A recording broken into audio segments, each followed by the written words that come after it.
Hi, I'm Gerry Ellis, the host of Talking Apes. And this is the story of two journeys. One, the discovery of the mysterious Hobbit human, Homo floresiensis, from the small island of Flores in Indonesia. And the other, an unlikely journey of Dr. Matt Tocheri, whose life work has become solving the mystery of the Hobbit. For big questions about Homo floresiensis, like when did they get to the island? How did they get there? How might they have changed through time? How might they have evolved? Like what happened during that million years if they indeed were on the island that long? That will have to come from other sites that have yet to be discovered. Then never mind even that. Which island did they come from? Did they come from Sulawesi? Okay, what's the connection? Do we have any firm leads? And what about before that? Where did they come from the mainland? Uncovering the mystery of the Hobbit is not just about digging up our evolutionary past. It's about understanding a new chapter in what this small-brained, small-bodied human opened in our own evolutionary story. So to help me, I've turned to Matt. Matt is Canada's research chair in human origins at Lakehead University's Department of Anthropology. He's also a research associate at the Human Origins Program at Smithsonian Institute's National Museum of Natural History. But it's Matt's catalytic work on the wrist bones of Homo floresiensis in 2007 that altered the course not only of Matt's work, but his life. On this episode, Matt doesn't just share his connection to Homo floresiensis, but he takes us on a journey to that amazing cathedral-like cave in which Floresiensis was born. If I can say the word, Homo floresiensis was discovered, Liambua, and a sense of what life is like there now and in the time of Hobbit. That's this time on Talking Apes, uncovering the mystery of the Hobbit.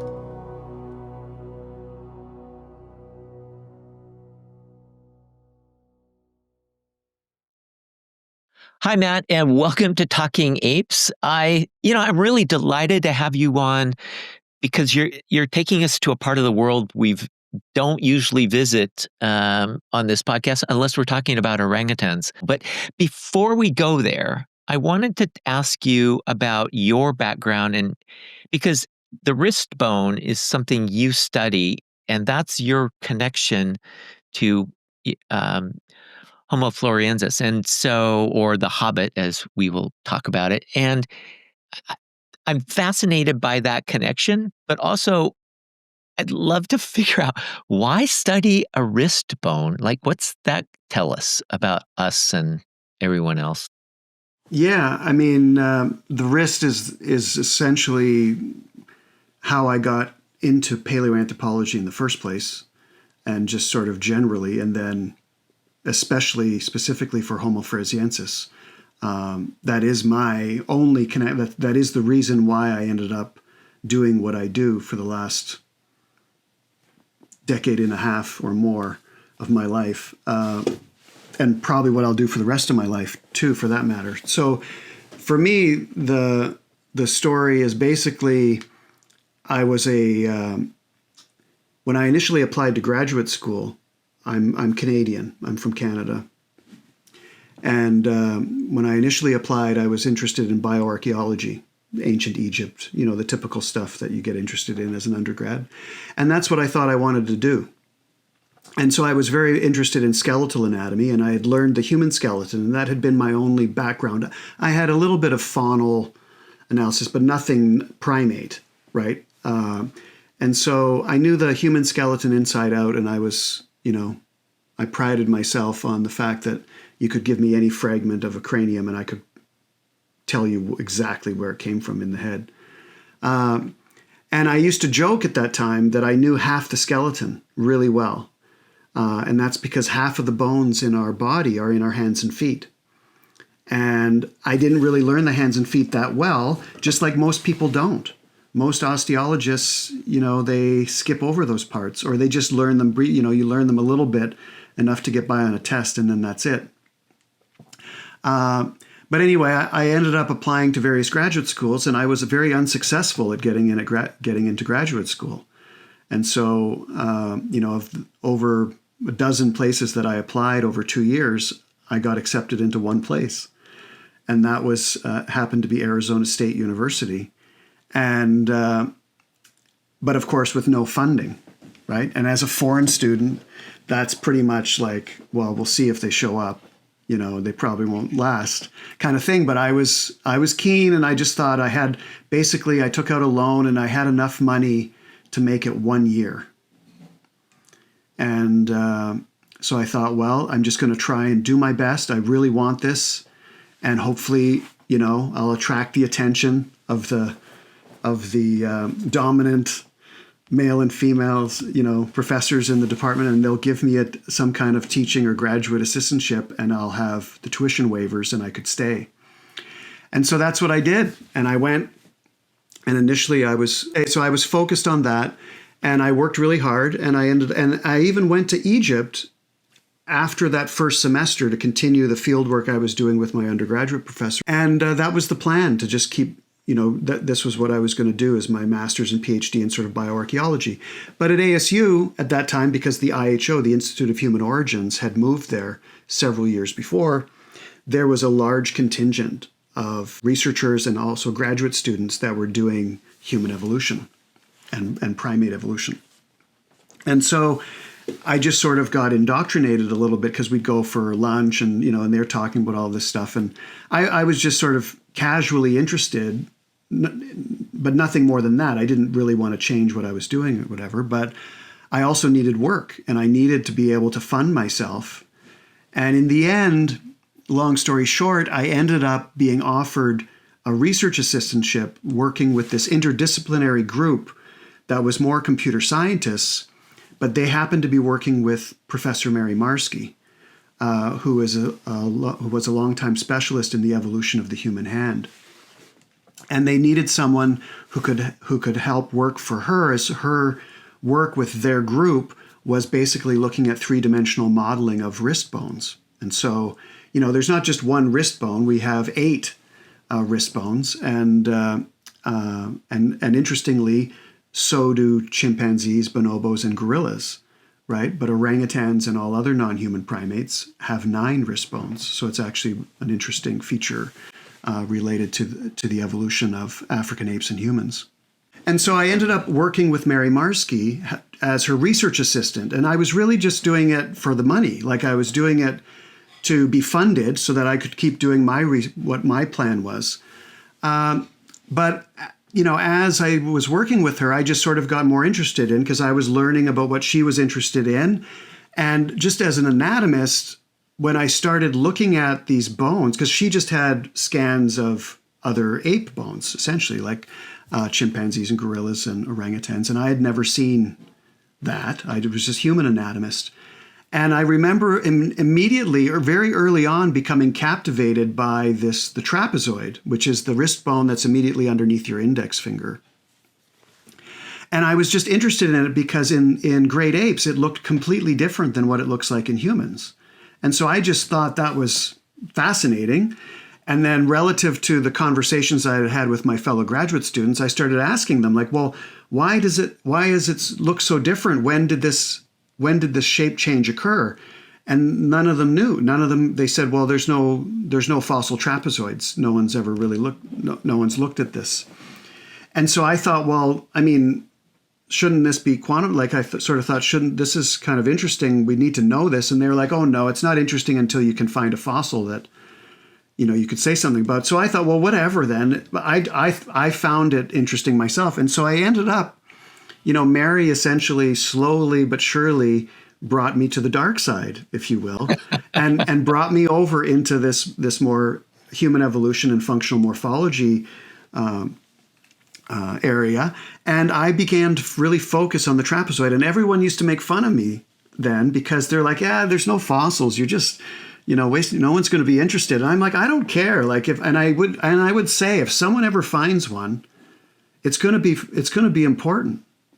Right? Because the work, like, then if you find one, then you got to spend 5 years collecting all the comparative data to be able to say anything. I said, I'm going to do that work up front and be ready.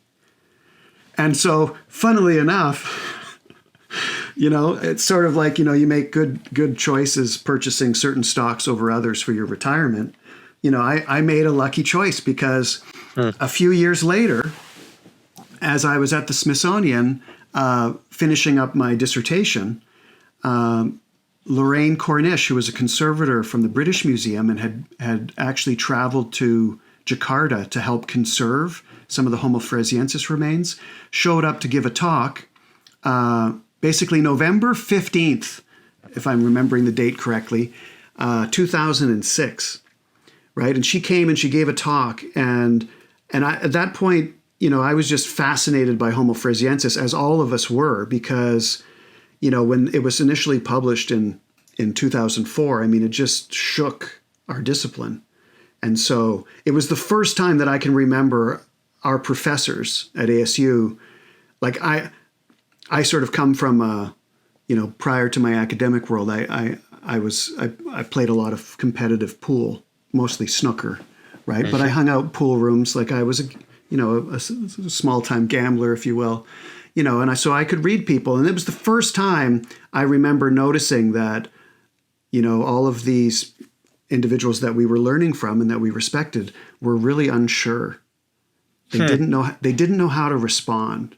It's like, and some obviously would come out, and say, oh, they can't be real, and others were more circumspect. But the bottom line that I took away from it all was there's something going on here that even they're not sure of. And so it kind of was exciting to think about. And so I just followed it. I never really thought I'd ever have anything to do with that kind of research. And when Lorraine Cornish came and gave her talk, she put up this picture of the skeleton. And at the time, there had been nothing said at all about any of the hand or foot bones. Like essentially that's all it had said. There were some bones of the hands and feet. And so most of us just assumed there were some finger bones, nothing of interest or value. And when she put up the picture of this skeleton, the whole skeleton sort of laid out in anatomical position, it was the first time I could see that, oh, there's wrist bones.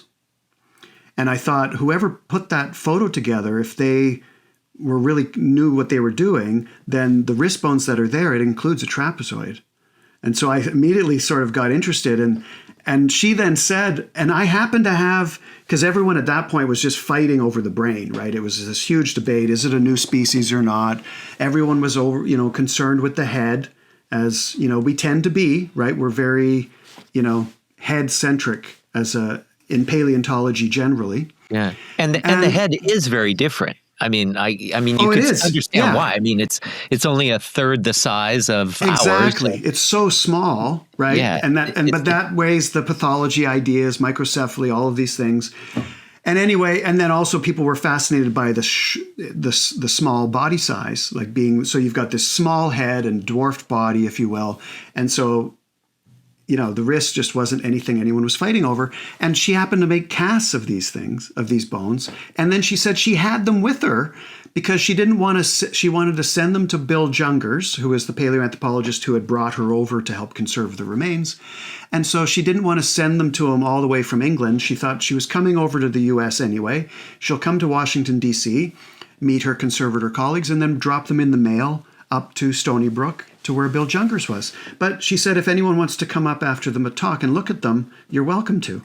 And so I was sitting at this back of this talk, and initially I was sort of reluctant of going. I was trying to finish my dissertation. Like, do I really want to go? She's just going to talk about being there as a conservator. There's not going to be any new information for me. But anyway, I went from just sort of someone sitting at the very back, slouching in my chair with my arms crossed, to within the first 2 minutes being on the edge of my seat, like waiting.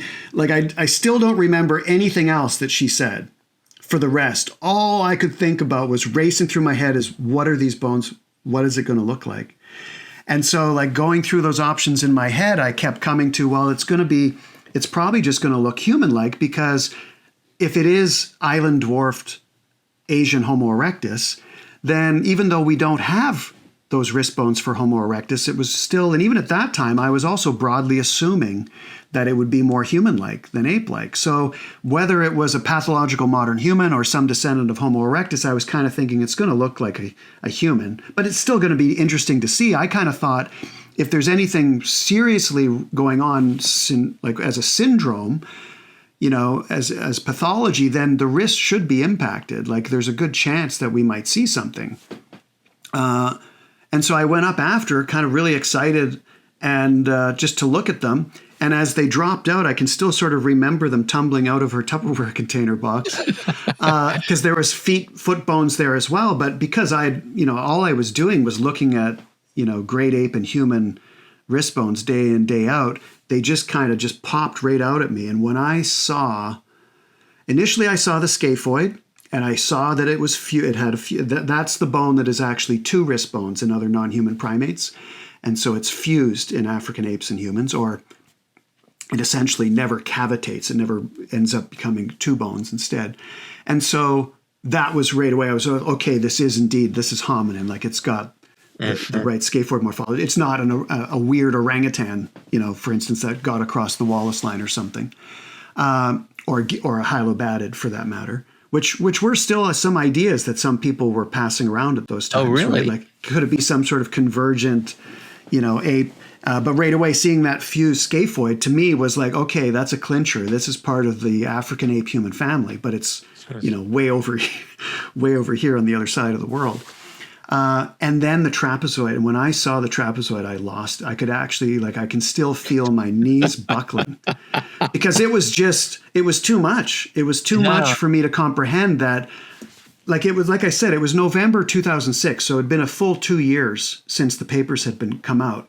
And I mean, it was just like you went to a meeting during that time and all you heard was people arguing and really vocally about what Homo floresiensis was. And so for me to then to me, it was the absurdity of the fact that here there was this evidence coming from one of the smallest bone that they've got from this small skeleton, yet sort of clinched it. I mean, immediately to me, it was just done. I thought, holy, it still amazes me that that was what this morphology clearly showed, that, wow, this is not a pathological modern human. There's no pathology known that, essentially makes your wrist, your trapezoid look like that of a chimpanzee or a gorilla or a orangutan. It just isn't. That's evolution. And so I then remember just being, I was just floored. And of course, as I showed other people from the Human Origins program at the time, everyone was really quite excited.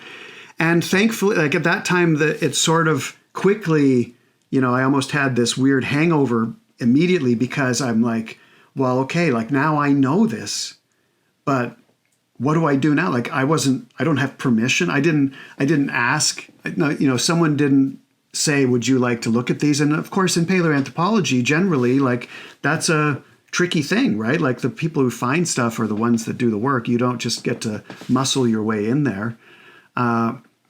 And so I was thinking, okay, great. Is it that? But for those listening who don't understand maybe this world, is it that territorial about these things, and why? I mean, it seems like if you see what you see and it looks that obvious to you, it seems like everyone would want to know that immediately.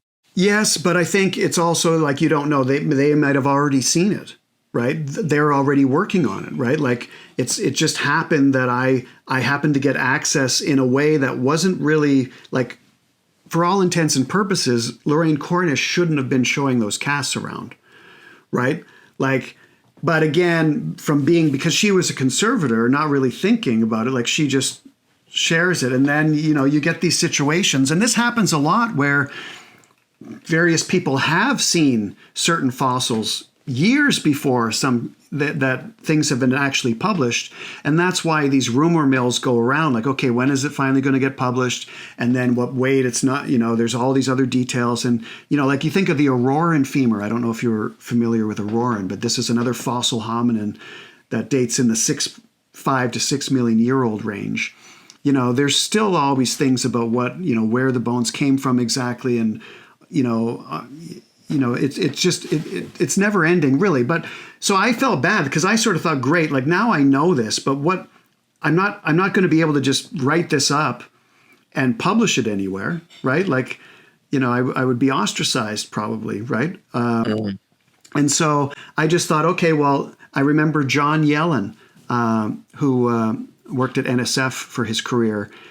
he was really supportive, and we had gone out for dinner that night, and he just kept repeating to me, Matt, I think this is really important. You need to email Bill Junkers. You need to let him know. And I'm like, I don't really know Bill.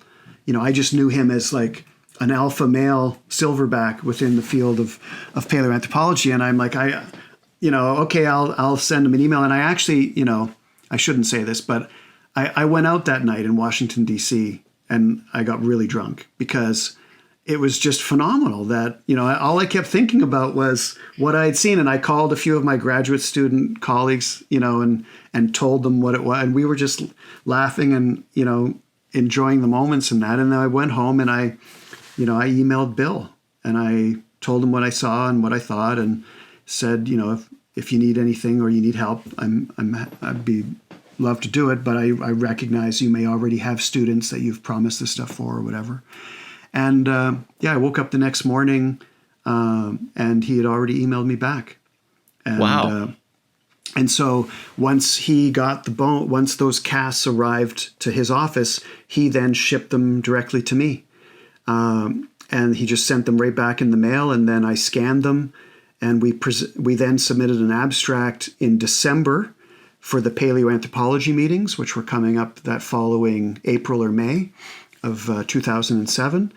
And we presented it there. And it was it was a moment in those meetings that I think I'll certainly never forget. And everyone that talks to me about it, they all remember it too, because wow. when that first hit, it captured a lot of attention. And Ann Gibbons from Science wrote a piece about it in Science, and then so we wrote it up and submitted it. And that summer, I was actually doing some field work with Rick Potts at Olorgesailie in Kenya. And over the satellite email at that point, I remember getting the communications with Science, and it was ultimately accepted and then came out that September. So within, 10 months essentially of me seeing those bones, it did end up in print. And in hindsight, that paper is sort of the first one that begins to tilt the watershed really to the now sort of where we're at today, where, not necessarily everyone, like there are still some holdouts, but, the bulk of our discipline accepts Homo floresiensis as being another kind of human. And so, it was a neat thing to be a part of for sure. Thank you for sharing that story. That's, I got goosebumps a little bit thinking about you seeing that. I mean, coming to the edge of your seat. I mean, that's got to be amazing. Yeah.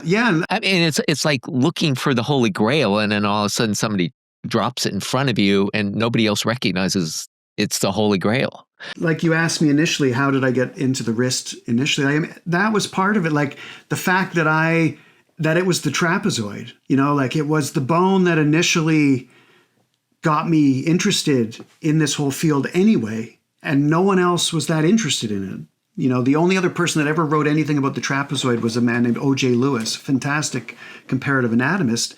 And, I basically just followed what he did and just tried to be ready for when a fossil bone showed up. And then it happened to show up in the, of all the hominins for it to show up in. Like I know just, Svante Pabo often, when he gives his lectures about DNA and ancient hominins and stuff, and when people ask him, of all the hominins, like which one would you want, if you could choose, which one would you get DNA from? He always says Homo floresiensis, like it's his number one choice. And so it's even for that reason, like the fact that it happened with Homo floresiensis, and at that moment when there was such confusion, like it couldn't have been the timing couldn't have been better, at least, for me. And I remember writing a small little piece for a teacher newsletter that the Smithsonian Anthropology Department put out. And I sort of thought about it and thinking like it was almost as if like Frodo or whatever Hobbit was there, just sort of like, okay, here's this bone, like, do you want to go on an adventure? Do you really want to do it or not? And I decided to go for the ride. And now I'm still here. Like this is 19 years later, right? Like, and it completely, it changed the direction of my career. I'm glad you said that, because it's also changed the direction of so much thinking. And I wanted to ask you about the dating on it. I mean, the dates have bounced all over the place. In the beginning, it was 14,000 years. And then it got, there's some redating to 60,000 years ago, that kind of thing. But regardless of where it is in that span, I mean, the fact that it was found where it is and what it is, you would be thinking if you saw it just laid out before you, you'd be thinking it's 2 to 3 million years ago in East Africa. Absolutely. I guess it's hard if you're not in the paleoanthropology world to understand that's really earth-shaking. Yeah. To think that way. I mean, there's lots of layers to this, right? Like it's a multi-layered piece of fruit. If you think like there's so many things happening here with Homo floresiensis and with the ages. I mean, again, it depends. Like I used to always say that exactly what you were just saying. Like if that skeleton, LB1 as we know it, right, was found anywhere in East Africa, and those sediments were between 1.5 and 3 million years old, no one would be batting an eye. There would be no debate about it being a pathological Homo sapiens. It would just be, wow, here we have something that looks pretty much exactly what we were expecting to find in early Homo. Right? It would just be that. It would be fine. It would obviously be probably published in Nature or Science as well, but it wouldn't have the same impact, right? But the impact of having it found initially, like you said, the original ideas about how old it was 18,000. And then up until possibly 13,000. Those were the young dates. Well, that then, now you are in the temporal range and the geographical range, right, of Homo sapiens. So it's certainly understandable why lots of anthropologists, archaeologists, however they want to define themselves, were considering, well, could this just be some sort of weird pathology or growth abnormality, and this is just Homo sapiens? But the clue, the devil is in all those details of the anatomy, right? Because Homo sapiens has certain anatomy, right, that we all share as members of that species, and it doesn't matter if we lived 300,000 years ago or were born 50 years or 5,000 years in the future. That anatomy is what binds us together, right? That anatomy, which is shaped by. And what are the keys for folks? Like, well, when for me, about this, what are those? it can depend. But so for one thing, like as Homo sapiens, one of the things that we have that other fossil hominin species, other human species, didn't have was a bony chin. Right? So we have sort of very odd morphology at the anterior portion of our jaw, our lower jaw, that we often refer to it as this inverted T morphology, where you kind of have a T shape. You get a little bit of a ridge coming down the middle and down across the bottom here. It's basically right where the two halves of the lower jaw come together at what we call the symphysis. It's basically more projecting anteriorly, and the morphology has changed. It's become a lot more gracile. And it's probably related overall to the additional sort of facial and dental reduction that characterizes Homo sapiens and how our faces are tucked underneath our brain case. Whereas, like, say, even in Neanderthals, obviously very closely related to us. Yes, we interbred with them, right? We could still produce fertile offspring, right? But their anatomical features are distinguish them very clearly from us. They don't have this bony chin, and their faces are more in front of their brain case, right? And so there's aspects like that help define us. Then even in our, aspects in our hands and feet, there are going to be features that help us identify that this is Homo sapiens and not necessarily Neanderthal or something else, right? And so it's these little clues, and sometimes it's a clue that, okay, it's what humans and Neanderthals share, but other fossil hominins don't have, right? There's different levels of these familial inheritance, if you will, or these nor features. do any of the other apes. The or other going apes to any have of the much apes. stronger apes Right, jaws. just like I was saying earlier, while there's aspects of our anatomy that we share with gorillas and chimpanzees and bonobos that we don't share with orangutans or anything else, like the wrist bones, right? And that was something that even Huxley identified early on as Darwin's bulldog, right? Darwin sort of made this suggestion from a purely biogeographical perspective that our closest relatives were likely the African apes, not orangutans, right? But it was Huxley who took that idea and tested it with the skeletal material and said, look, actually, Darwin's probably right. Why? Because when we look at the wrist bones, gorillas, chimpanzees, and humans only have 8 wrist bones. Orangutans and all the other apes and monkeys have 9, right? Already done in the late 1900s, and yet it then sort of went back and around, and ultimately we now know that Darwin and Huxley, they were absolutely correct. They deduced based off of that evidence, they made the correct interpretation, and so there's different clues that help us fill in these gaps, and usually, all of these things will add up in a coherent way. When you get something that all of a sudden doesn't quite add up, then there might be some kind of problem. Like, well, what is it? Like, what is this, some sort of weird combination of things we're looking at? Is it really one? There's different ways that it can help you figure out whether or not you're getting closer to the truth or further away from it. And so with Homo floresiensis being found in this strange place and strange time, that sort of the context changed the whole shape of the debate. But if you just focus solely on the anatomy, it becomes pretty clear. And this is something that almost all of us still regularly struggle with. It's that we somehow are trying to fit in these different fossil species into some sort of timeline kind of thing. And that doesn't work, right? Because evolution, like it would be like if chimpanzees, well, or just as an example, like if chimpanzees and bonobos didn't exist right now, like if they had gone extinct and we didn't know anything about them, we wouldn't even be able to imagine them, right? We would have no idea. Like gorillas would be our closest relative, and we would have no inkling of these other African great apes that were actually even more closely related to us, but then just went extinct 2 million years ago, right? They would be absent. We wouldn't know about them.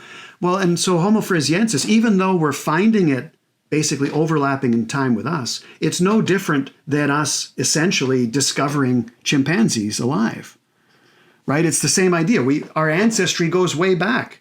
Yeah, we never would have predicted. We're not trying to fit them into some sort of, how do apes evolve into humans? We don't need that. It's just another example, another way of being part of the human and great ape family. That's just a little bit closer to us, right? So we share a more recent ancestor with Homo floresiensis than we do with chimpanzees and bonobos. Well, which is really, because so many people think of that it's called the March of Progress, that, exactly. that chimp standing taller and taller and taller until it becomes a current modern Homo sapien. And I think I thought one time what would be interesting is if that's always presented in a 2-dimensional fashion, right?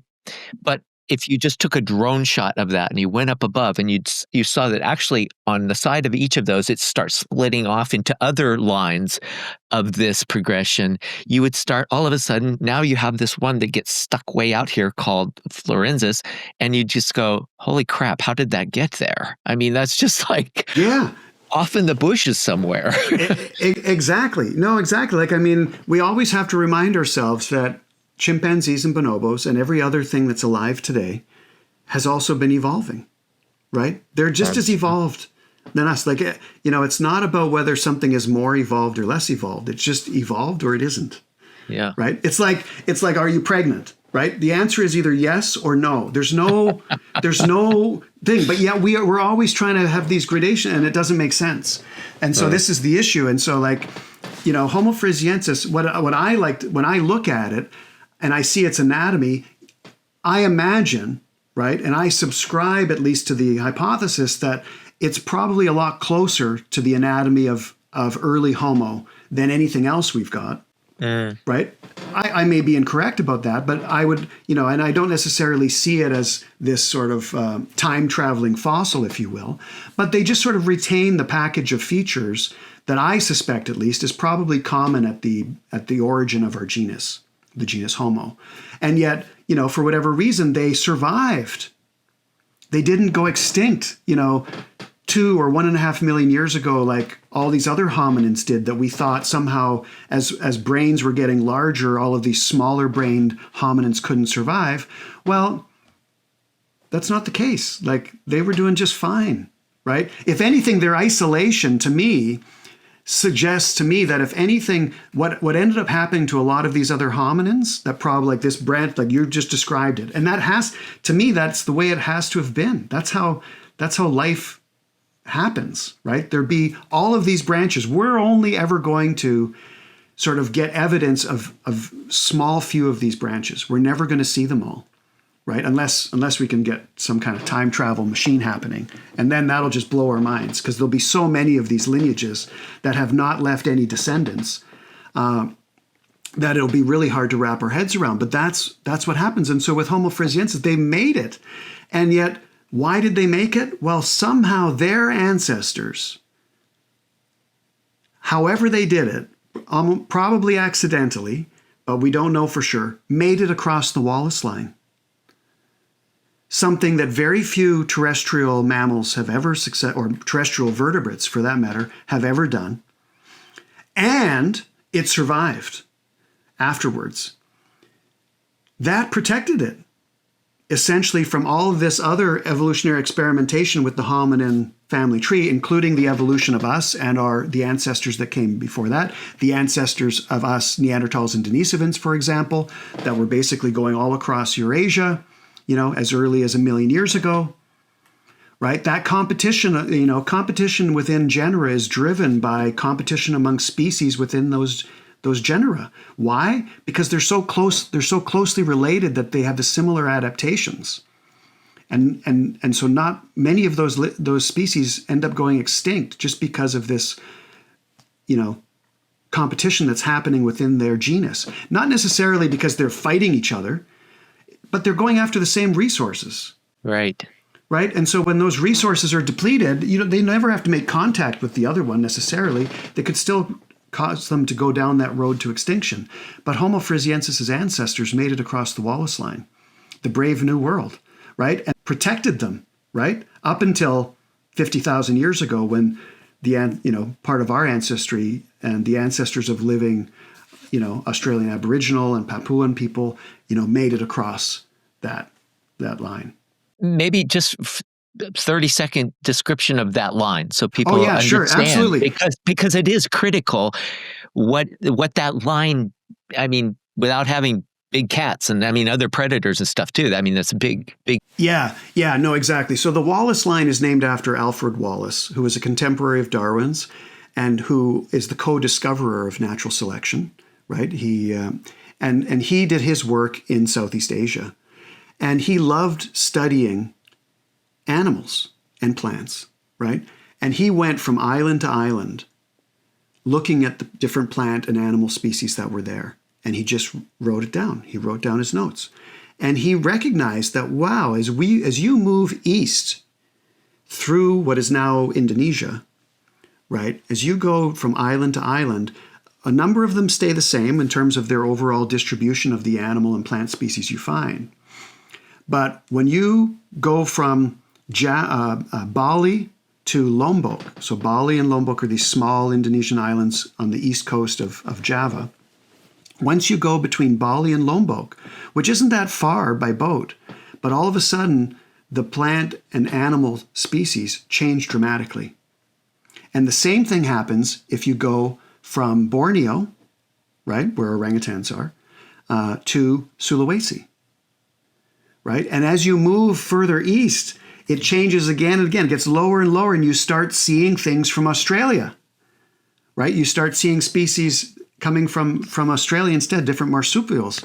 And so he deduced quite cogently, like it's brilliant when you think about it. Like he used that evidence to say, well, what does this mean? Well, it probably means that during times of low sea level in the past, this area right here between Bali and Lombok and between Borneo and Sulawesi, it's so deep here that there was always water. And so no terrestrial vertebrate made it across, or far fewer of them. Right. And, fast forward 100 and some years later, he was absolutely right. It is the deepest there. And that is why this was this water barrier for terrestrial vertebrate species. And and so we long thought that Homo sapiens was the only great ape, right, to have ever made it across that line successfully. Orangutans are only on the west side of the Wallace line. And so the discovery of Homo floresiensis, sort of made that look a little different, right? Because all of a sudden now you've got this small-brained, short-statured hominin that somehow beat Homo sapiens to one of their crowning achievements as the last standing humans. To disperse it. But there were Homo erectus in Java. On Java, but Java isn't across the Wallace line. Right. So erectus never... We don't have any evidence of erectus. Okay, so this is where it gets interesting, right? Because obviously there were these ideas for a long time. Mm-hmm. So like you had Theodore Verhoeven, who was this Dutch missionary. He was a priest that went to Flores as a missionary, but he was also an archaeologist. And that was really his true love. So he spent most of his time when he would finish his, duties as a missionary, or what he was teaching and preaching, he would then go off and search for archaeological sites.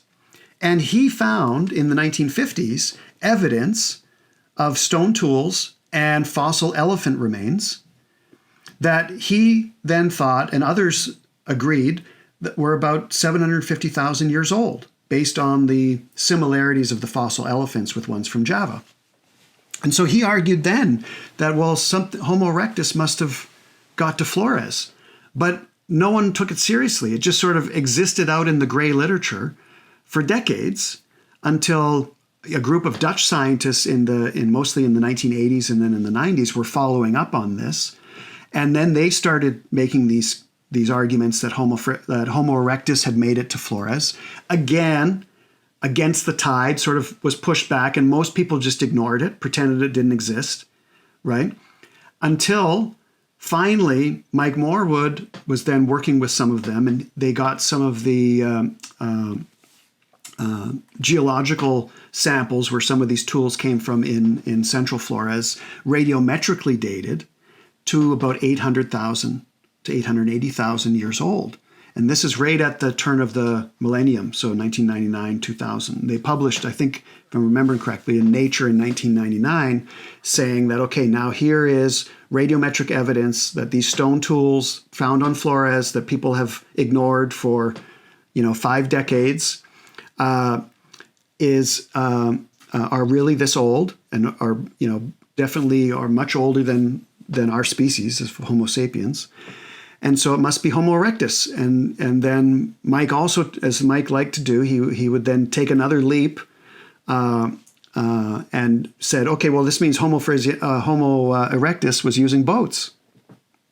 And so pushed it even further. But, again, I think in hindsight, it certainly showed evidence that humans had gotten there.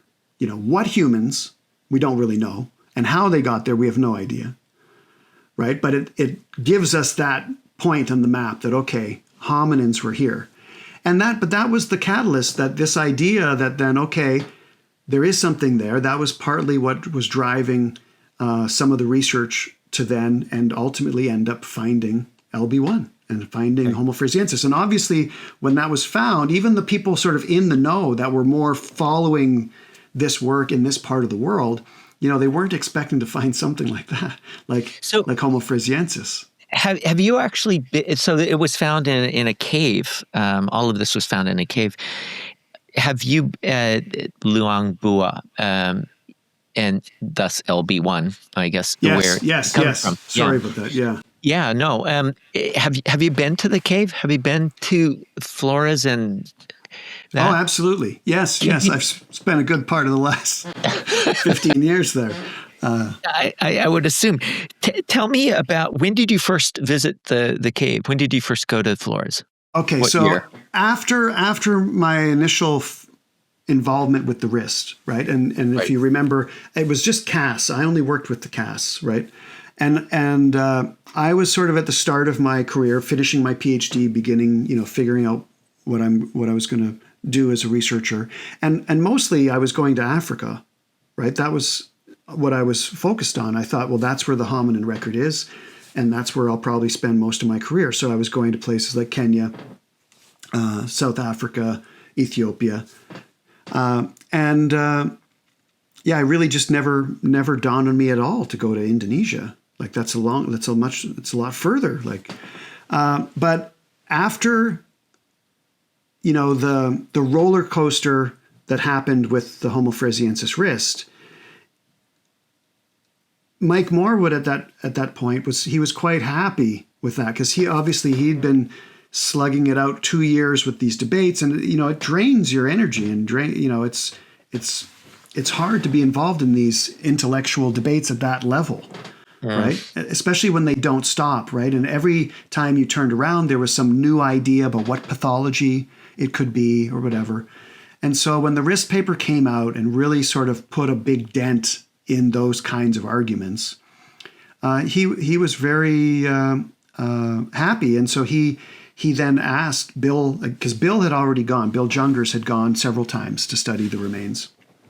And so Mike then offered that opportunity for me to come with Bill, to at least get a chance to see the bones themselves. And that's really all I thought it would be. I thought we'd go for a week. I'd get to sort of, in my own head, it was the one nagging thing that was still bothering me, is that I worked with casts.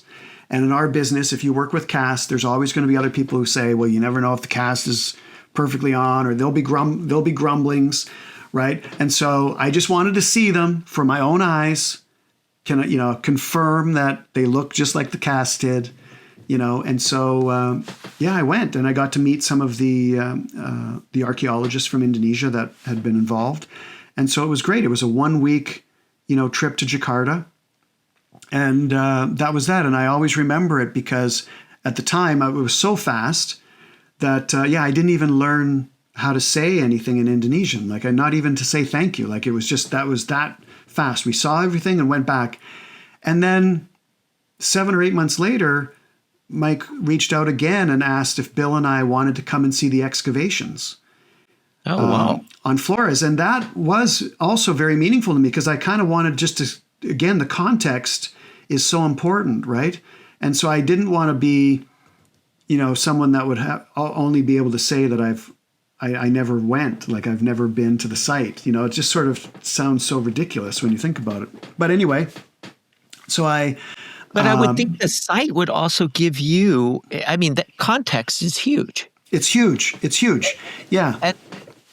And especially when you're trying to piece a puzzle together, and as we know, and through conversations with so many others on this podcast, we have talked about the fact that, there's only certain parts of us that fossilize, and yet there's so much more to who we are and what we become.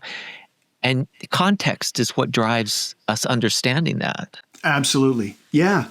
And so, I went, and I really only expected to be there for a few, 2 or 3 weeks, right? Just to see the site, see the work they were doing, get an appreciation of the hard work involved, right, in unearthing this kind of material. And again, it was another sort of life-changing, career-changing moment for me, because at the time I didn't know it, but I went, and then the context, both from the paleoanthropological side, the archaeological side, but also even the human side in terms of the people doing the work there, right? That changed for me, and so I ended up changing my ticket, and I ended up staying for 2 months. Oh my God! And I've gone every year since, and now I've spent, apart from the pandemic, at least 2 to 3 months a year on Flores and or elsewhere. Sometimes upwards of 6 months a year in Indonesia. My wife, I ended up meeting a woman, an Indonesian woman, and we've been married now for 13 years and have two kids. And now I speak fluent Indonesian. And so, these not things being able to say thank you to fluent not being able to say Indonesian, thank you to now, most of, when I'm there, we spend speaking Indonesian. So it had a big impact on me, that context. And in many ways, I went from being someone who studied the wrist and was really hyper focused on, never mind, not just the wrist, but just, of the 8 bones I was talking about, I really only know like 3 or 4 of them really good, like the ones that are on the thumb side. Like that is really my, that is the specialty that I got doing my PhD. But, I then became much more of an archaeologist. Like now I do, involved in figuring out the context of the site, the dating, handling everything, the day-to-day operations, the managing of the planning of the excavations, and trying to coordinate between all of our local collaborators with our foreign ones, so I really, even up until I would say since 2010 and onwards, I've just sort of been doing less and less of the work that I was kind of doing then, which at the time was a lot more focused on even other great apes like gorillas and chimpanzees, bonobo, like great ape morphology generally in the hands and feet. Still something that I'm very, very interested in, but I just don't have the time to focus on it as much because everything is so focused on Homo floresiensis, and there's just so many things. But you mentioned the context there, and I just think it's so important for people to recognize, like we really don't know much at all about Homo floresiensis. Right? Like we have a few little sort of things that we kind of hope are facts, right? But do we really know them? And I think people, it's so, and I teach classes on Homo floresiensis, and even I teach a class on chimpanzees as well at my university, and you've really got to think back. I find think back to when before Jane Goodall went to study chimpanzees. Like how much did the world really know about chimpanzees, right? Next to nothing, right? And then today, think of everything we've learned there. Almost all of it comes from people there studying them in the wild, right? It doesn't come from studying their skeletons, right? We get some, I'm not trying to dismiss the value of that, but it's a lot less, right? A lot of the interesting things that we know about chimpanzees, or any other great ape for that matter, comes from, the individuals that have made those sacrifices to be in the context day in, day out, hour by hour, watching them. And we can't do that with fossils, right? So all we're getting is we're getting a very small picture of a certain kind of information, and yet we want to tell these big, huge narrative stories about it. Yeah. Right? And so, I always try and ground myself a little bit. Like I'll often use the analogy that if there was a book out there that had everything about Homo floresiensis, then, say it's, 10,000 pages long, right? And it's got everything you'd ever need to know about Homo floresiensis.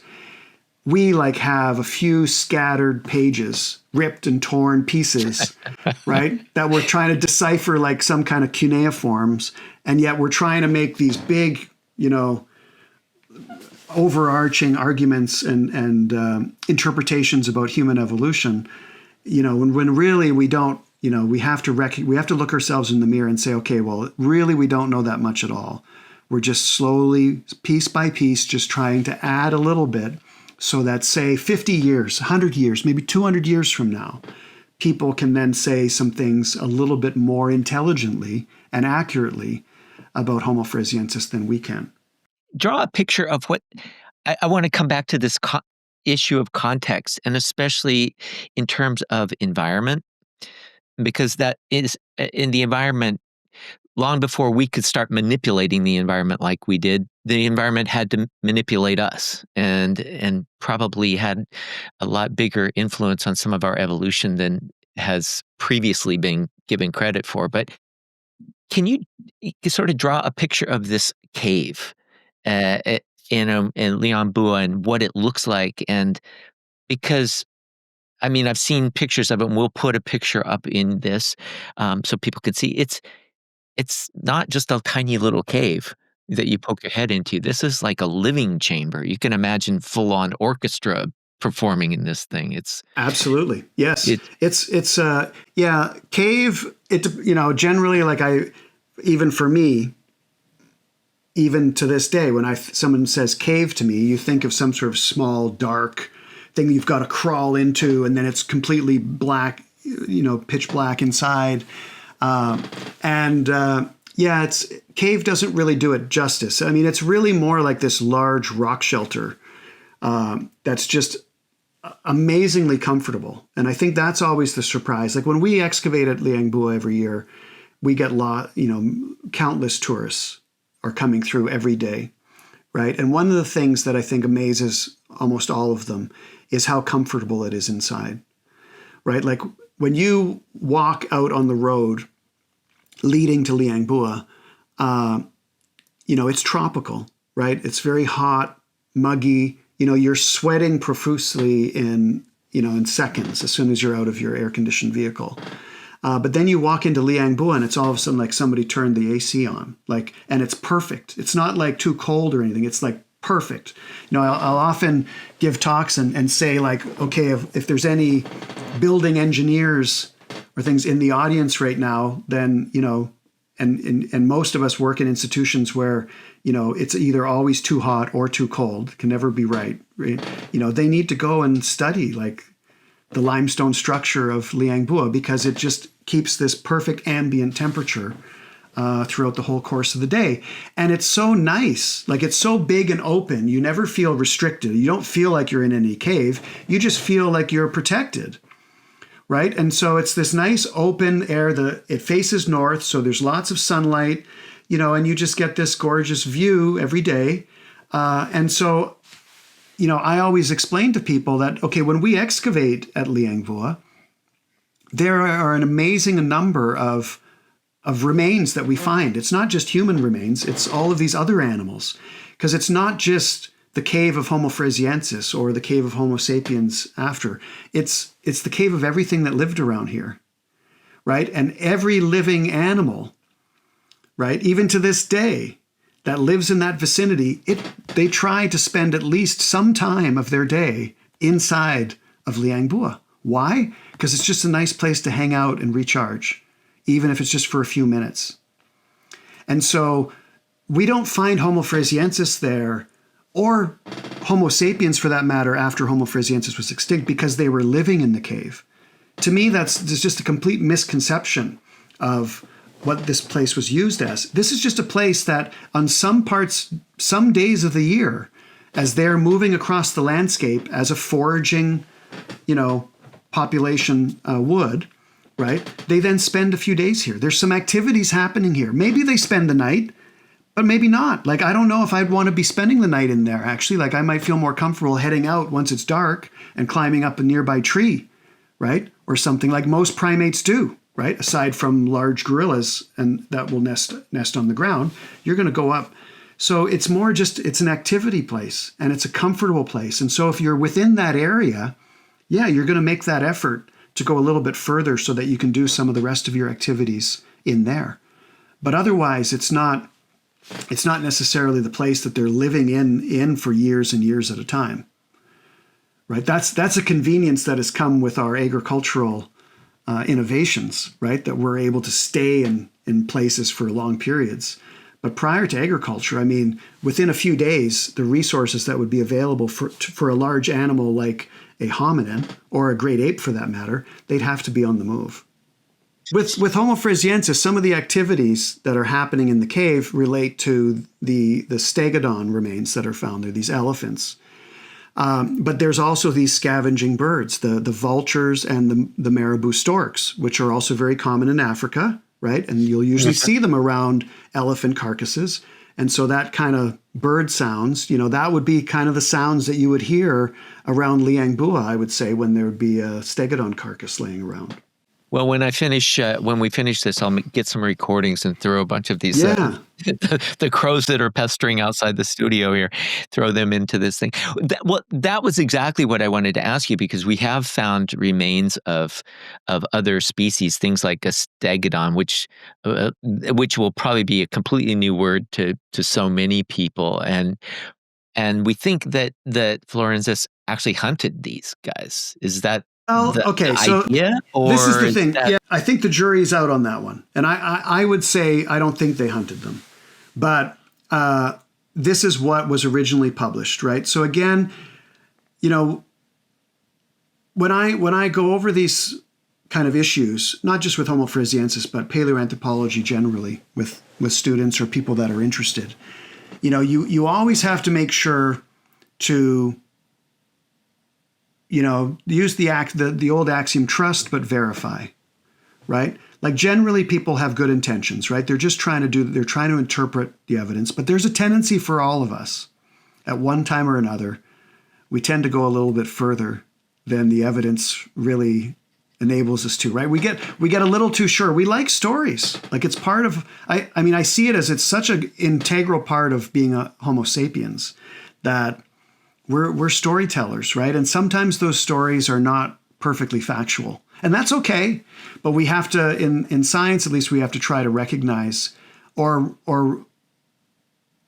suspect when it might be going too far. And so how can we further verify that?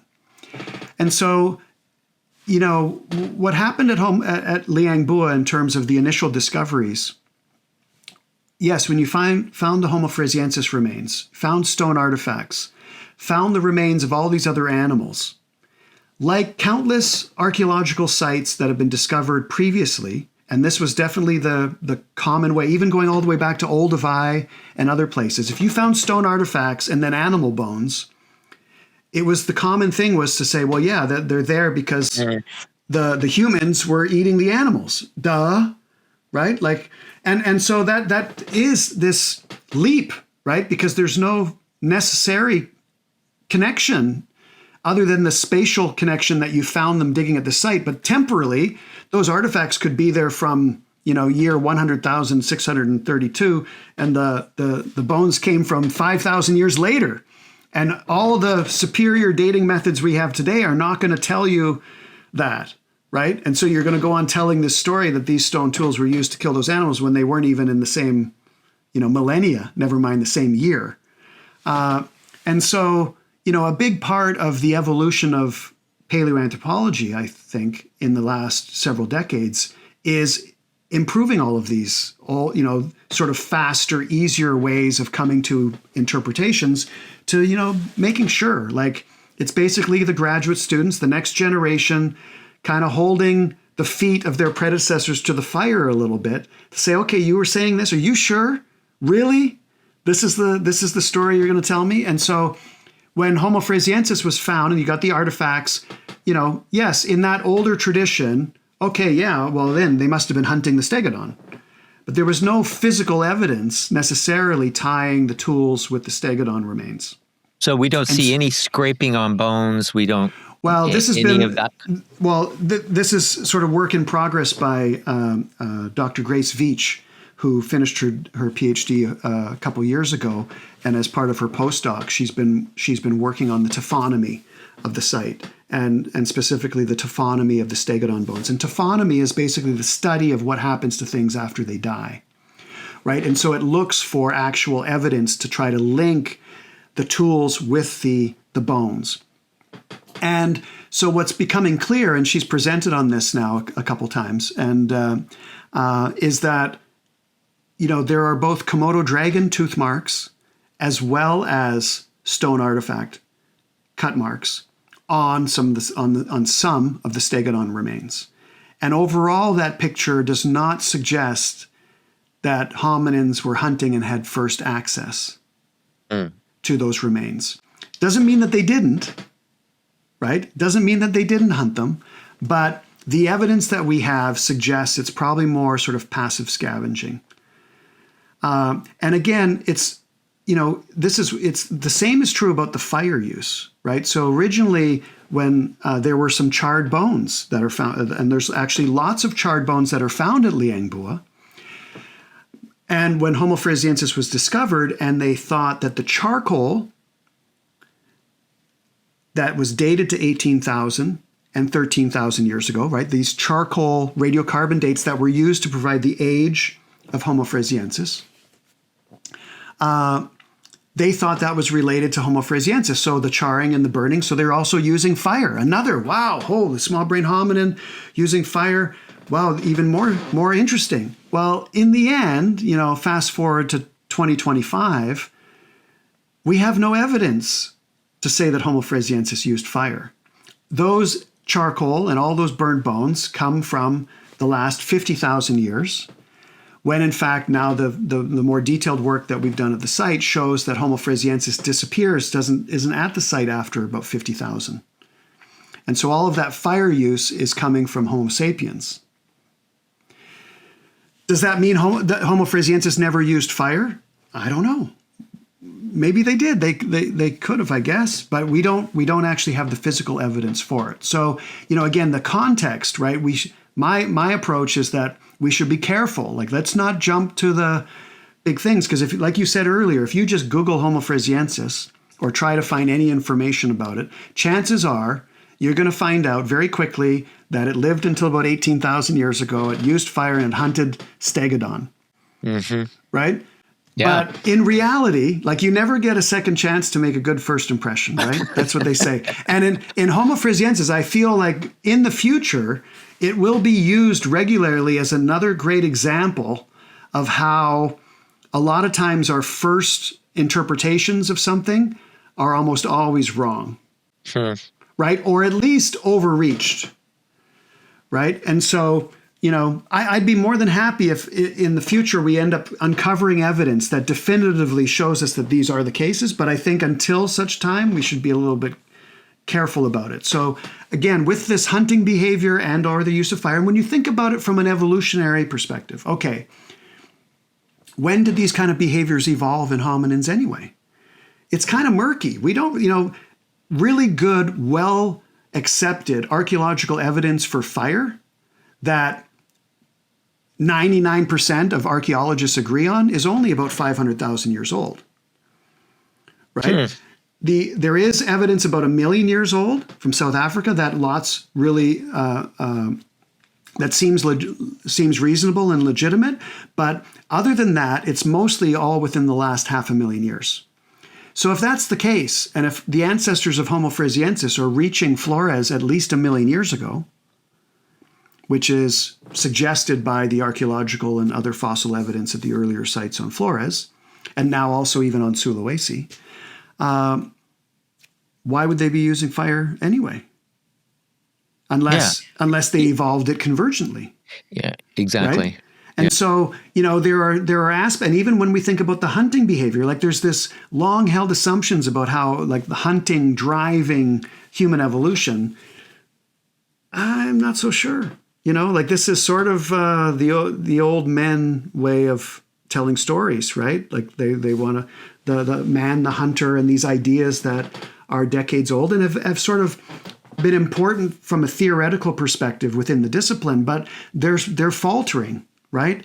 I mean, we're great apes, there's only, like, protein, there's a limit to it. Like, even chimpanzees, why, like, even there, like, I just think it's fascinating, like, when they hunt monkeys and they do this, and yet it's not really done for a dietary reason at all, right? It's a social one, or one driven by their competition with other chimpanzees, right? It's basically to prepare themselves to battle other chimpanzees. They're not doing, because there's only so much protein you can eat, and then there's no benefit to any more anyway, right? So, I suspect that, the day of Homo floresiensis was mostly spent gathering fruits and other plant-based foods, maybe the occasional small animal that came across its path, just like a bonobo or a chimpanzee will take advantage of anything that strolls up to it unaware, right? But other than that, the time that they would have spent eating meat, I think,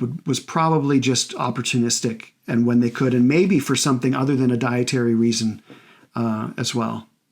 Yeah, in talking to Brianna Pobner, for example, it's just like you start thinking about scavenging is just so.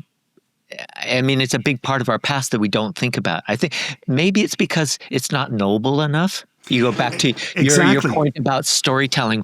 We love the story, and if we want to think about Homo sapiens as this superior, evolutionary creature, it's not very noble to think about us, eating what's left over from a lion or from a tiger or some other creature. I think there's even like a negative connotation to the word, right? We think of scavengers, the vultures, and that we don't want to be associated with it. But yet, without question, that was like, I just think about it, like even from Brianna's work and others like that with looking at taphonomy, right? It's really opened up our eyes to this hidden aspect of our evolution that you just think about, evolution favors species that find ways of getting resources that other things aren't competing for, right?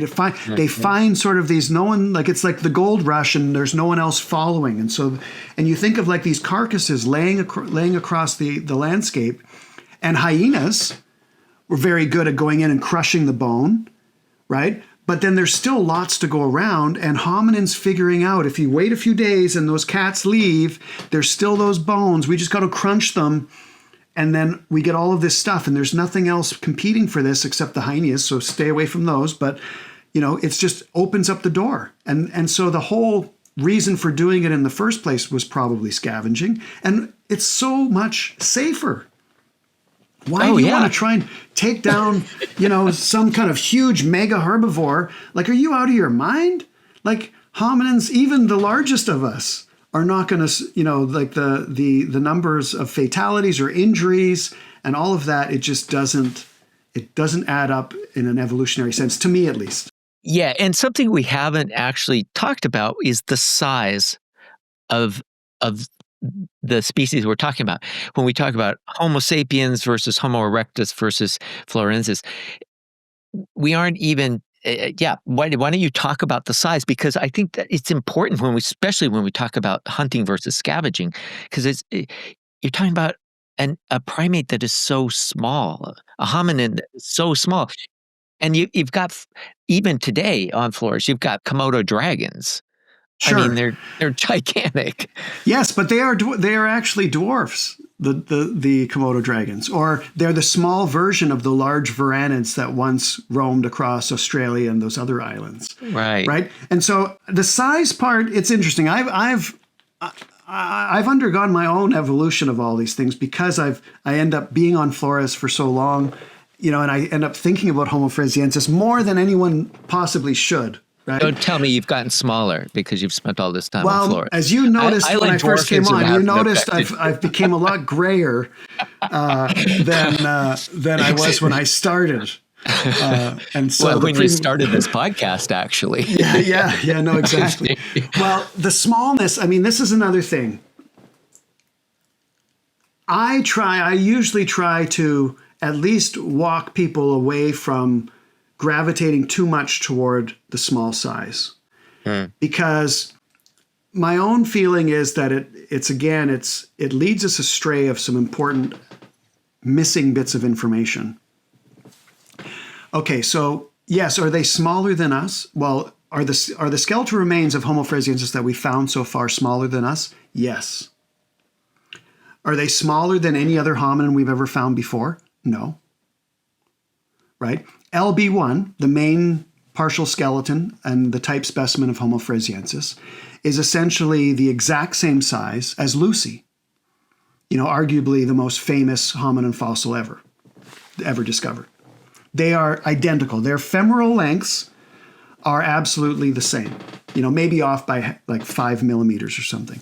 But so all the reconstructions of the stature, right, 106 centimeters, and the body masses, right, about 30 kilos or so, are the same, right? So No one talks about Lucy being a dwarf, right? We might occasionally talk about her small size, but it's in relationship to her species, right? And, most great apes, well, all great apes that we know of living, and even humans, are sexually dimorphic. Males are larger in some ways than females. That can be body mass. It can be aspects of the skeleton. It could be canine size or some combination of all of those things. There's different patterns. We're not sexually dimorphic in the same way, but males are always bigger in some ways. And so when we think of Homo floresiensis, I don't think we should be jumping, too quick to it's not like they're only 50 centimeters tall or something. We've got individuals that are Lucy-sized.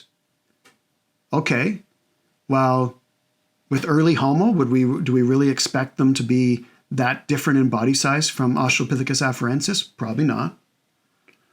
Right? If there's anything that we should be on the lookout for, is finding some bones that indicate there's males too, and that they're quite a bit bigger than the Lucy-sized females.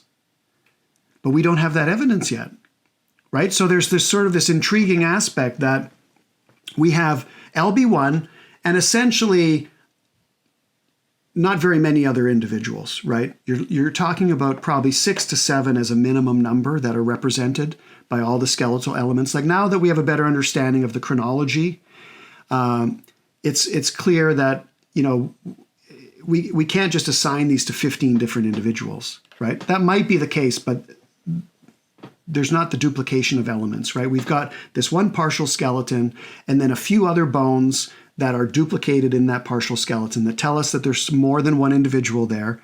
And at least 3 of them are adults, and there's a couple juveniles, and none of those other adults are bigger than the first one, the partial skeleton. They're slightly smaller. It begs the question, have we found the females?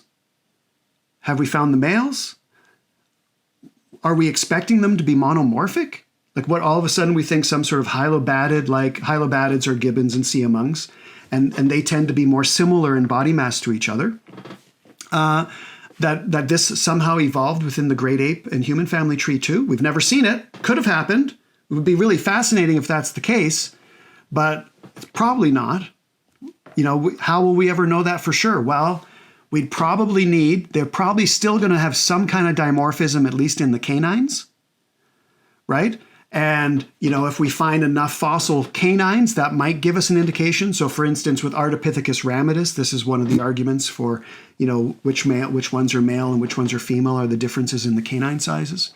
So that would be an indication, but we don't have any of that yet. So we don't yet have any idea what the pattern of sexual dimorphism may or may not be in Homo floresiensis. Either we found the males, and maybe the females are only 50 centimeters tall. That would be something to write home about. But probably, if everything else we know from the hominin fossil record, if we take that as our baseline, then probably we found the females. And when we do find one of the males, we'll probably be surprised. Everyone will be shocked. It'll be like one of those Monty Python, so shocked to find out, look how big they are. Oh my God, no. And we were calling them hobbits, right? Because what happens if all of it, think of the big afarensis males, right? Australopithecus afarensis is often described as having a gorilla-like or orangutan pattern of sexual dimorphism, where the males are almost twice as big as the females. We're one bone or one fossil away from maybe being able to make some kind of argument like that. I think it's totally within the realm of possibility. And so I sort of hesitate on commenting too much about the size, until, I want to know a few more details first, which direction are we talking about? Because they might actually be a lot bigger overall than we might think. And even when we think about Lucy, as an example, other female, of all the fossils that have been attributed to Australopithecus afarensis, since those early days working at Hadar, it is now the richest, fossil species that we know of in hominins. All of the other adult female specimens are larger than Lucy. right? So, there may be many more surprises about Homo floresiensis. We have to remember we've got, maybe 3 adults represented, and we're trying to make this picture about the whole species and its whole evolution. We may just be on the wrong, like we may have just sampled at the low end. So it's sort of one of these things that I'm sort of waiting for more evidence. And I would be even more excited if it's got a sagittal crest. It will make my day. There we go. A gorilla-like sagittal crest. That's going to throw the whole Africa-Asia thing out of whack. If you now you've got Lucy-sized, hominins you're finding over here. And now if you start finding sagittal crests over there, you're going to really. Well, this is the thing. But this could happen. See, this could easily happen. Someone could work on some other part of Flores, or maybe a nearby island, and they find something like that. They're going to call it a different species right away. Because they're not even entertaining this idea that it could just be a male of Homo floresiensis. Like, there's a lot of things that we got to be at least cognizant of. Otherwise, big interpretive mistakes will continue to happen. Well, and that I think that's what's so exciting about this find is in doing the background research before having you on and just in talking to you now. It has opened up so many other pathways of thinking about who we are and how we got here that we weren't entertaining 25 years ago. I mean, and that's also the other thing we're talking about. I mean, this is only 25 years or less than 25 years that we're talking about in this particular fossil. We're also talking, what you were just talking about in Afarensis was, we're also talking about these finds. We have 4, 5, 6, let's say, if we're lucky, groups of bones we're looking at. They're not complete skeletons, but they're also over a 1,000,000-year period that we know that they probably existed. And, we as Homo sapiens, we push back to 300,000 if we're lucky. And so to think about, you've got a 1,000,000-year span and what that creature became over that 1,000,000 years. I think that's the part that just blows me away a little bit, is the fact that we just don't look at these time spans in the same way. It's hard for us, right? We haven't evolved to, right? Like, it's not something like that our brains can easily do. Why? Like, and so that's sort of a thing that you got to remember. Like, I often like thinking about with chimpanzees, how there's so many ways that they are more intelligent than us in certain things. Or I love those tests. I love showing students the spatial memory tests, where the chimp just sits there looking like he's bored out of the tree and the numbers flash on the screen and they just do them in order. And you put any one of us in front of that screen and we'll struggle to get to 2, right? And they just do it. Why? Because they've evolved, right, to recognize spatial relationships, because they're so reliant on fresh fruit, ripe fruit, right? And needing to know where it is in their landscape. And so I just think there's aspects of that are just fascinating. And our brain did not evolve to think about things in terms of hundreds of thousands or millions of years. And yet we're kind of forcing it to do that. And then for most of us, there are these conceptual blind spots that just happen because we just have no capacity for it. We really have to concentrate.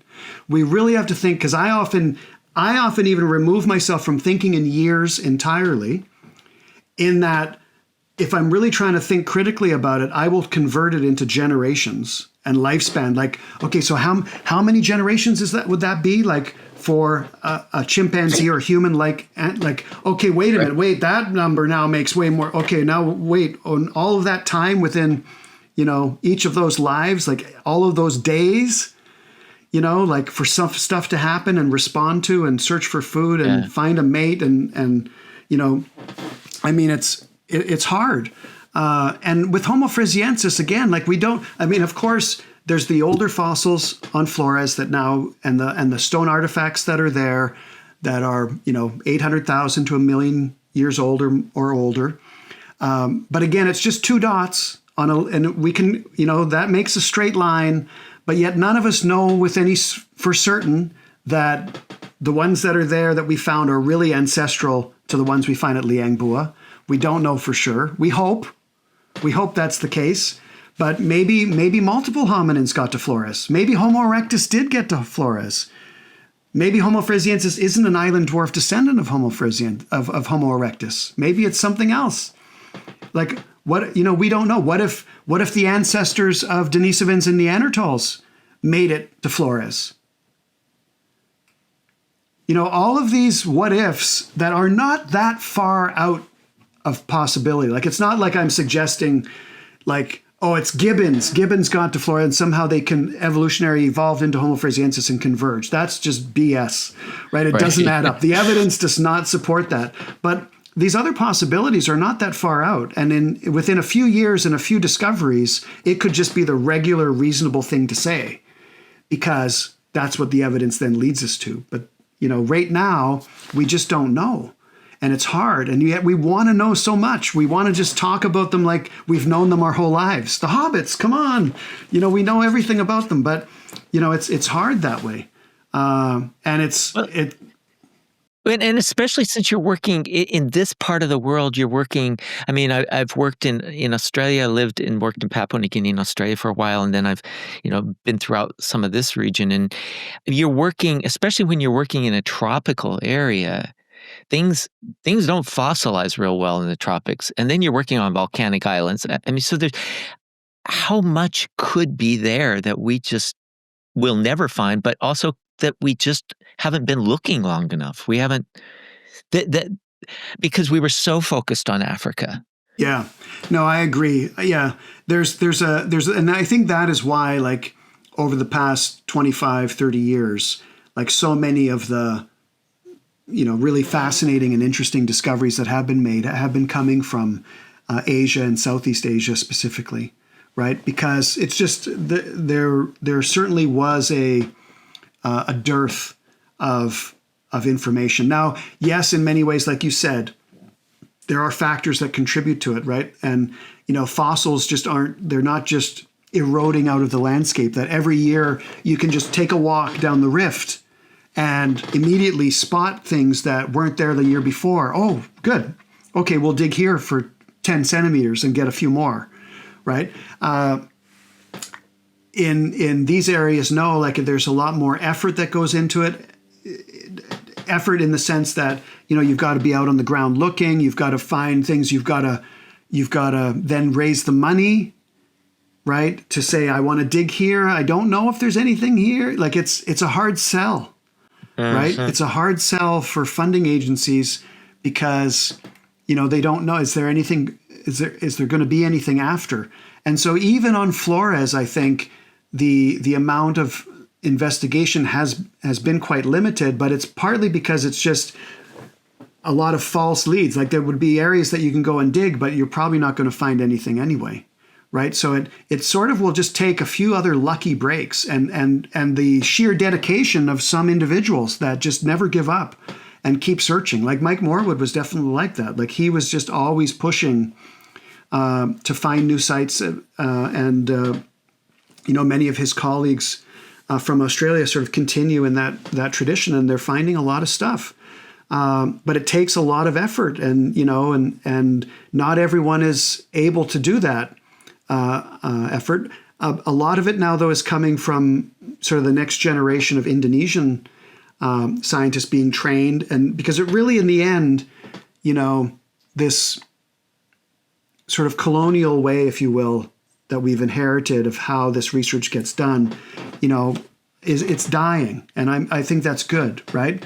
That this helicopter-like model that sort of served the early growth of our discipline, it needs to change. And that, creates a more economical way of, and even better for the environment. Like, just sometimes I even question, like, okay, I fly halfway around the world for 2 months. Like, is that really a good allocation of the fossil resources? Like, can I not just, train Indonesians to go and do that? And I liken this to some of the great ape conservation in across the Congo Basin in West Africa that we are working on as a, because Talking Apes is a project, education outreach project of Globio, which is the nonprofit parent behind it all. And in some of our field projects, having those young brains also brings a different perspective. If it's constantly this sort of colonial white northwestern approach, it's this baked in sort of. We were just talking about how, this approach to looking at fossils, and they had to be hunting this. If you found things in the same strata, then they must be the same age and they must have killed them. Well, that was a baked in way of thinking about it. But one of the things of having these younger, newer brains, and really newer brains to it all, is they have a newer approach, a newer thinking. They go, well, why couldn't that happen? Or why couldn't exactly? Yeah. I've grown up in this hot, humid place. If they grew up in the hot, humid, wouldn't they do this? Wouldn't they do exactly. This? Yeah. I think it's really incumbent on white old guys like ourselves to push that. Absolutely. And I think Indonesia, this is one of the exciting things that I think is happening, is Indonesia has a long history of paleoanthropology, right? Our discipline goes back to Eugene Dubois' discovery there. And so Indonesians have they're very interested in it, and they're proud of that heritage, right? And so, I think with that, there's a really good chance that we can see over the next few decades that really begin to develop and blossom. Because in the end, if you're really going to, in the end, it really is just about boots on the ground. Can you look in enough places? And ultimately, of all those places, a few are going to have something, but that in order to do that exploration, it just needs to be happening. The people just need to keep coming. And it's best if that's happening from people that actually live there. They're the best suited to do it. And it's the economically the most reasonable way of approaching it. So, I'm hopeful that, we'll learn a lot more about Homo floresiensis from other discoveries, because again, we certainly haven't exhausted what we can learn from Liang Bua, but there's a few big ticket items, if you will, we've been working very hard on trying to see if we get any kind of DNA from Homo floresiensis. So far, it still hasn't been successful, but we're not giving up on that. And we now, even when we excavate, we have varying levels of protocol where if we're in the Homo floresiensis deposits, everyone's wearing, all suited up in gloves and trying to limit the potential contamination, so that if there ever is any Homo floresiensis DNA, then we have a chance at maybe actually extracting and amplifying it. But I think, for big questions about Homo floresiensis, like when did they get to the island? How did they get there? How might they have changed through time? How might they have evolved? What happened during that million years, if they indeed were on the island that long? That will have to come from other sites that have yet to be discovered. Then never mind even that. Which island did they come from? Did they come from Sulawesi? Okay, what's the connection? Do we have any firm leads? And what about before that? Where did they come from the mainland? Where are they? They didn't fly in a plane from Nairobi to, Labuan Bajo. Their ancestors traversed that whole terrain, and it's sort of interesting. I think, I'm fascinated by modern human DNA and the stories that it tells us of our species dispersal, right, across this planet, and the past 20 years, we've ended up learning things that I would have thought were never possible when I was an early graduate student. I never would have dreamed that we would have this information now from basically just looking at all of us living today and looking at our DNA, right? And so I just imagine that, well, what why can't we have that same picture for Homo floresiensis, or Homo luzonensis or Homo naledi, all of these things. And you mentioned this earlier about how Homo floresiensis kind of represented this boom, this earthquake with the discipline. And I think back to that because there were just so many things that converged for whatever reason that sort of make Homo floresiensis sort of punch well above its weight class in these ways. Because, on paper, at the end of it, it's not any more important than any other hominin species that we're finding. It's just another it's another one, but it sort of occupies this, a bit of its own pedestal. And that's partly because when it was found, it was the turn of the millennium, the internet was really starting to blossom, social media was beginning, news was starting to be online as well as and so when it was discovered, it just sort of ended up everywhere. And then it happened to coincide with Peter Jackson's The Lord of the Rings, like the timing, and they nicknamed it The Hobbit, and whammo, it's everywhere. And then the debate, right? Everyone was debating, there's no way this could be, and no way the brain size could be that small. And yet, as a prediction, Homo floresiensis essentially said, well, if it's really the real deal, then we should be finding other things throughout Asia. We should be finding other things throughout Africa. It's just that we just haven't found stuff yet. And in the 21 years since its discovery was published, that's exactly what's happened. Homo naledi, Australopithecus sediba, 2.1 million year old tools in China. Again, you could just go on and on and on with all of these things. Like Homo naledi also overlapped in time with Homo sapiens based on the dates we have. And its brain size is also small, not that, a little bit bigger than Homo floresiensis, but not a lot. Again, just sort of showing us these ideas about how, brain size evolution is so dominant in our thinking when, there was no trend. If you really plot out all the specimens and their brain size, nothing really happens until about 1 million years ago. And that's essentially the ancestors of us and Denisovans and Neanderthals. It's sort of just an odd, there's a little bit of an up, but now we also see Naledi and Homo floresiensis. It's just all over the place. Well, one of the folks that I'm really sad that we never had a chance to have him on the podcast was Ralph Holloway.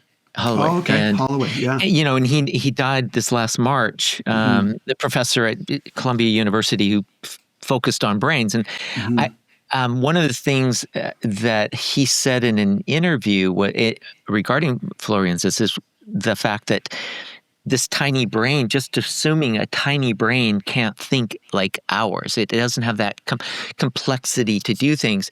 And I wrote down something. He suggested that, we really need to rethink the wiring of a brain and how it functions. And we're seeing that, for example, in chimps with the work of Jill Preetz in Senegal. Those chimps don't live in a Gombe tropical rainforest kind of place. They live in a super dry, monsoonal, arid, and they have to deal with soaring heats of 115 degrees, and they go sit in cool, pool baths at the base of a cave, which is an overhang cave because it's a more pleasant place. We're beginning to piece this together and see that, yeah, our ancestors, like you said earlier, there's just so much we don't know. We don't know. Exactly. And yeah, like the big brain, like how it's related to intelligence and what are you talking, what is it you're talking is intelligence versus not? I mean, all of these things we're beginning, like the evidence that is being acquired, whether it's from chimpanzees or any other animal or even us, I mean, it always comes down to size plays no role in it whatsoever.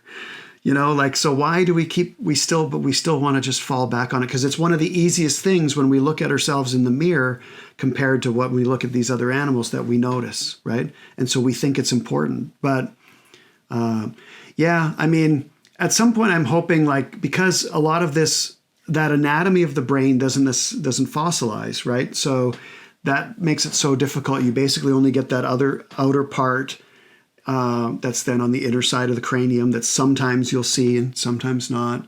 Ultimately, hopefully, maybe from the molecular work, whether it's DNA or proteins, that there'll be ways of maybe making some inroads on some of those questions. But otherwise, I feel the biggest thing that we could do is sort of make a paradigm shift of the way we make assumptions and how we sort of try to again, just be a little bit more careful in the narratives that we do construct. But it's hard to combat against, obviously. The storytelling, I feel, is something that has evolved in us. And it's there, for a reason. And it helped us survive probably some pretty important, pivotal times in our evolutionary history. And so, you can't, you can't get mad at ourselves for being good storytellers, because that's probably why we're here. Yeah. And on that note, I want to thank you for doing this podcast and being a great storyteller. This has been really fascinating. I really, really enjoyed this Great, journey. thanks. I did too. Thanks so much for having me.